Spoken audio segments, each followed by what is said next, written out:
চন্দননগরে বিজয়া দশমীর দিন চলে গেছিলাম জগদ্ধাত্রী মায়ের বিসর্জন যাত্রাপালা দেখতে। তো দেখতে পাচ্ছ এখানের মধ্যে ঢুকেই আমি দেখতে পাচ্ছি এখানে আস্তে আস্তে লোকের অনেকটাই এখানে সমাগম শুরু হয়ে গেছে। তো দেখতে পাচ্ছ এখানে অসংখ্য মানুষের ভিড়, আর ওই যে দূরে দেখতে পাচ্ছ ফটক গোড়ার এখানে জগদ্ধাত্রী মা। তো দেখতে পাচ্ছ কি সুন্দরভাবে সাজিয়েছে মাকে। এখানে আরও অনেক কিছু বাকি রয়েছে। তো এখানের মধ্যে পুরোপুরি পেছনে চালচিত্র পড়ানো হবে।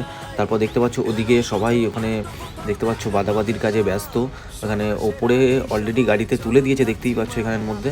তো এখানের মধ্যে চারিদিকে দেখতে পাচ্ছ দড়ি ফড়ি একদম ফেলা হয়ে গেছে এখানে।